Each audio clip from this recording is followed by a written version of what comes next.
For calculations, people usually use logarithms to the base 10. Well, in fact, probably it's best to have a look at a couple of examples.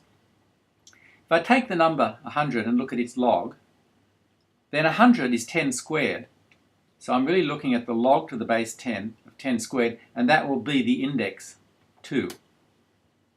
Likewise, the logarithm of the square root of 10 to the base 10, well, we know the square root of 10 is 10 to the half, and so the logarithm to the base 10 of 10 to the half is the number 1/2. And likewise, the logarithm of 10 to the base 10, because 10 we can just write as 10 to the power 1, is going to be 1. So in general, if 10 to the a for some number a is equal to n, then the logarithm of n to the base 10 is that number a.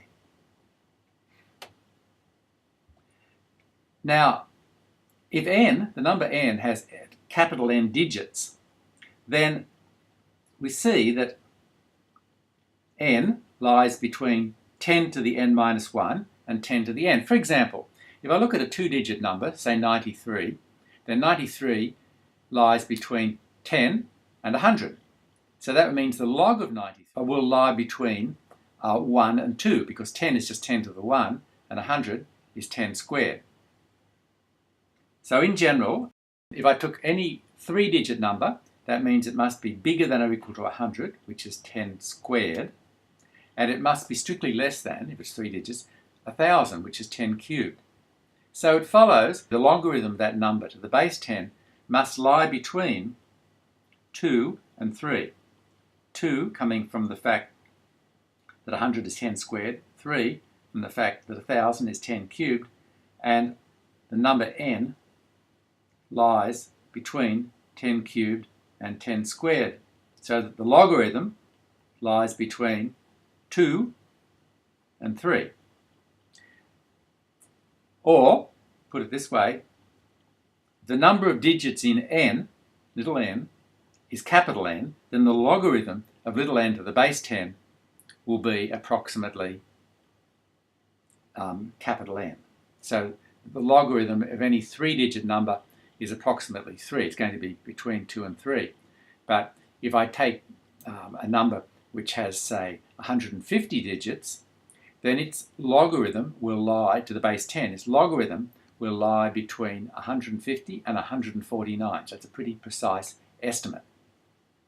Notice that as the number gets larger, the logarithm gets larger, but it grows very slowly, and I'll say a little bit more about that in a minute.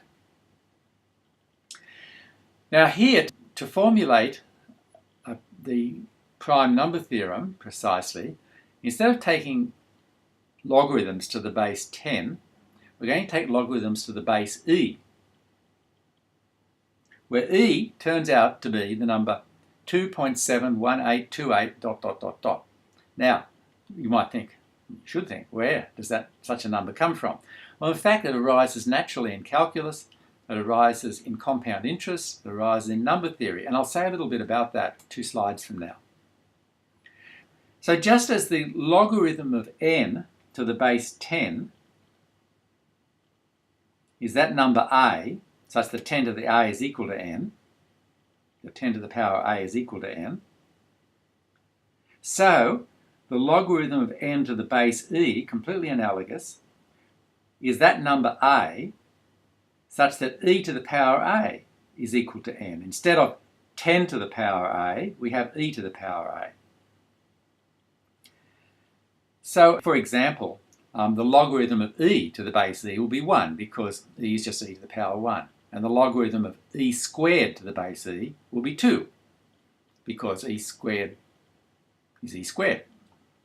Sometimes one writes, instead of logarithm to the base e, one writes ln of n. We call it the natural logarithm, because, as we'll see, e is a very natural number. Sometimes we just write log of n. If it's clear from the context, by log of n, we mean log to the base e of n. Sometimes we write log n to the base e, and sometimes we write ln of n.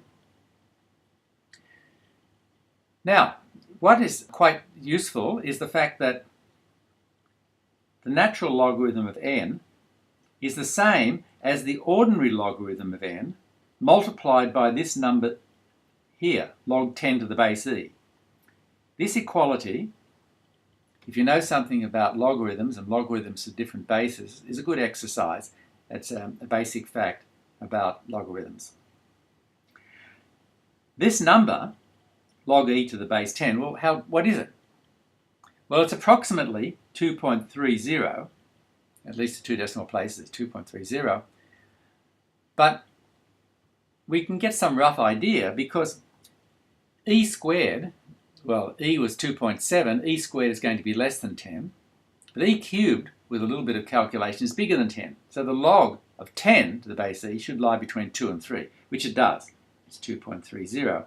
And then the natural logarithm of n, or logarithm of n to the base e, is equal to this number here, log e to the base 10, times log n to the base 10. So it's 2.30 times log n to the base 10. So log to the base e and log to the base 10 are similar up to a factor 2.3. And if n itself has, say, 150 digits, then we would have that the logarithm to the base e would be 2.3, roughly, by the number of digits in n, which is 150. 2.3 by 150 is, this then is roughly 345. And, of course, on your calculator, you can use the ln key to find ln, the natural logarithm of n. Perhaps you might get some overflow if you try it for a 150-digit number, however.